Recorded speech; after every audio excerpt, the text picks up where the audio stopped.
Hey guys, Miles here, Point Control. Just going to do a setup video on how to set cursor targets and calibrate the Quest, but it's the same for anyone. All right, so first thing we're going to do is we're going to assume that you've already done the other video and that your cursor is moving around your screen. Just make sure if you have a reverb and it's stuck on the top like that and you just see it moving back and forth, just ensure that you turned off your virtual monitors. All right, so here Point Control is working. We haven't done anything with the in VR yet. And you'll see we have basically two steps. Set cursor targets on the left side, 5-point calibration on the right side. We have some blue dots here, blue and pink dots, which are going to help us reference some items, as well as what each of the FCUs do. And you can see that during calibration. Left FCU, most of our functions are done on that. The right FCU, we're only going to use that to advance to the next step during the set cursor targets phase. All right, so first thing we want to do is just want to make sure it's at the factory or default settings. And to do that, we're going to press and hold the right button on the HMS and press and release the left button, which is pretty much the reset button. You'll see the cursor move across the screen, and that's telling us that it's reset to the defaults. So now we should, have that movement. All right, first thing we're going to do now is we're going to enter the setup mode. We enter the setup mode by pressing the right hand button on the HMS for 5 seconds, and you see the cursor move down the screen, and then it'll make a backwards 4. That backwards 4 is a graphics representation of the menu identifier cursor movement, and you can see that's the 5-point calibration. And to change those menus, you press FCU buttons 1 or 2, as noted in the reference, and that's just going to go back and forth between those two items. So we want to bring up step 1, set cursor targets, which is the diamond. Once the diamond's up, to enter that function, we're going to press button 3 on the left FCU. The cursor should move down the screen. And now you can see we have our two flashing cursors. Yours aren't going to look that large. I just made them large so you guys can see them. All right, so what this is saying now is we want these cursors to be defined at the left and right side of our screen. So they're just visible in VR. And we're just going to do this now just so you can get familiar with it. But we press buttons 1 to make them closer, 2 to make them wider. Now it's probably pretty much going to be good where it is. However, if you have multiple screens, if you have another monitor over here, Point Control is going to take the center point of those two monitors. So you're going to have one cursor here, possibly one on the other monitor. So what we're going to then do is use button 3 to toggle back and forth between moving the cursors right and left. And we're going to bring them all the way over so they're lined up on these cursors off of your second monitor. If I have to slide them together as a unit or slew them, press button 3 again. It's going to toggle. Oh, I'm sorry, now we're into the closer and further apart. Button 3 again. We'll just toggle between slewing and making them closer and wider. All right, so we're going to just go ahead and put them on the center of our blue dots there. Once they're centered, we advance to the next step. You can see that's the only thing the right hand FCU is used for. Press button 3 on the right hand FCU and the cursors will flash at the top and the bottom of the screen. We don't see it flashing at the bottom of the screen because the cursor is hidden until we narrow them up. We're going to make some changes with DCS hopefully, and to make the cursor mask bigger for the reverb, because right now you're limited to what your actual mouse use is. So you're going to see your cursor is going to be like a quarter of the way up your screen, your bottom cursor, and you can't make it go any lower. That's what we have right now, which isn't really a big deal because you're looking at the center of the screen when you work with the cockpit. So, but right now we're just going to put them so you could just see them on the blue there. I would put the upper one down a little bit from the top and the lower one pretty much at the bottom, and that will give you a good view when you go into the reverb if you're using a reverb. If not, you could just put them both on the center. All right, so we're all set with that. We're going to press button 3 on the right FCU to advance to the next step. Cursor moves up the screen, and now it's going to go into 5-point calibration. We're not going to enter that just yet because this was just to kind of get you familiar with things. But we're going to put the headset on and go back into the set cursor targets, but this time we're going to do it inside the headset. So that being said, let's go ahead and put on our headset and go Alt-Tab out. At this time, you can go ahead and launch DCS. If the DCS isn't running, you have control of the cursor. Actually, you have to yes, you have control of the cursor, so you can just go ahead and start your DCS. You should be in a cockpit with the aircraft that you're familiar with, and with all of the menus off.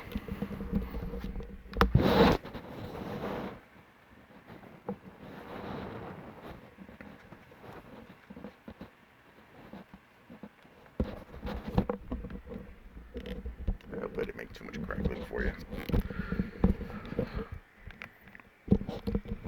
Alright, so here we are. I can't see my cursor because it's off. It's timed out, which is good. Make sure you're centered up because if you center up differently than you fly with, your cursors are going to feel off. So get in the position that you put your cockpit. All right, so now we're going to set the cursor targets again, but we want to do them so I see them in VR. So what we're going to do is we're just going to use our right cursor, or correction, our left button 1 till it makes the diamond. All right, there's the backwards 4. It's not the one I want. We want the diamond, which is right there. So I'm going to go back into it by pressing button number 3. Cursor moves down the screen, and now I see them. 2 cursors, the blue cursors now, the ones that you normally see in DCS, are flashing on my screen. Now, right one, they're offset to the left, so I'm going to bring them to the right a little bit.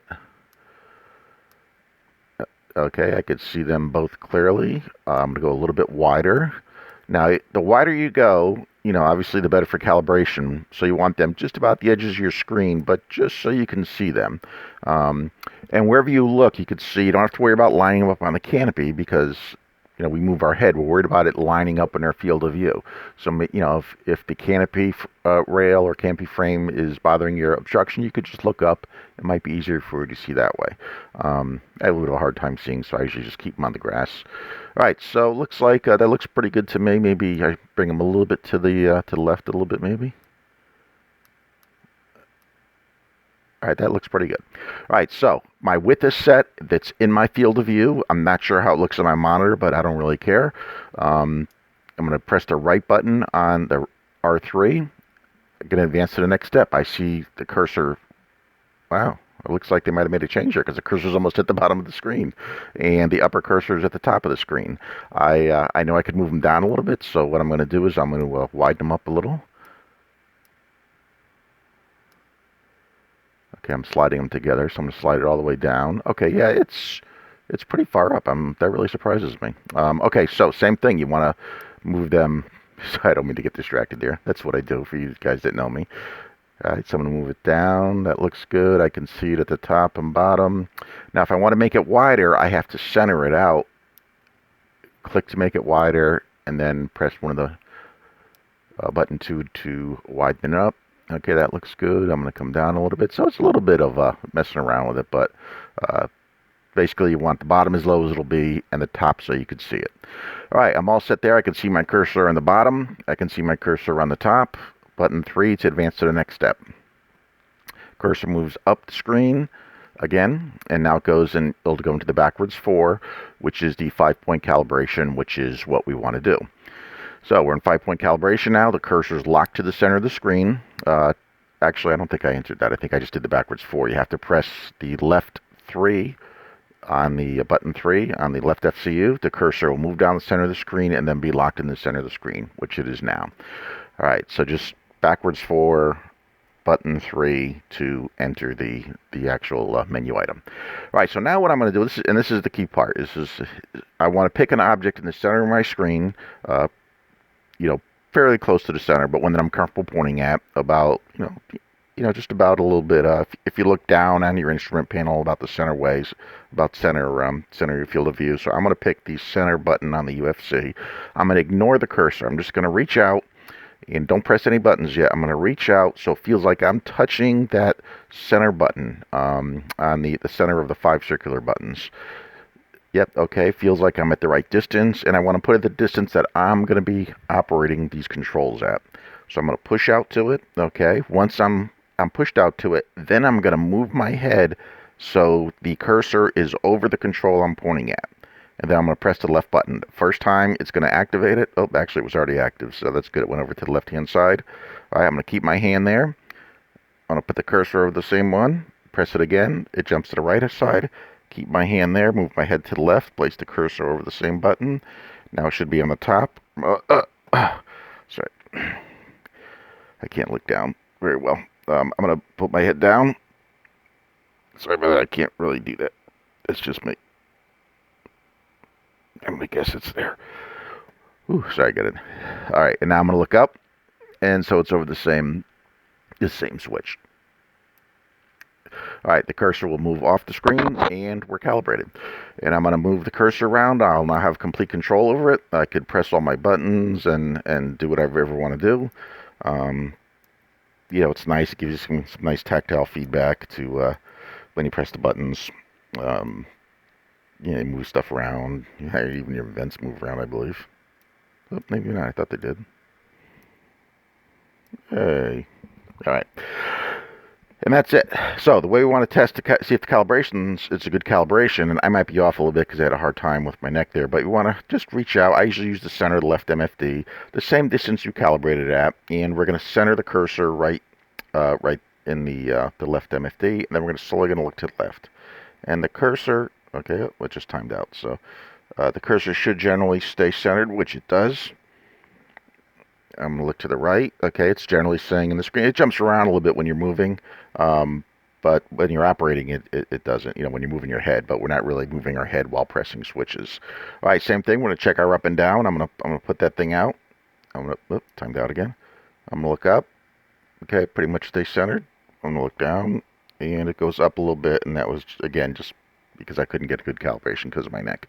But that feels pretty good, and wherever I point, you know, I'm able to move switches and manipulate them up and down.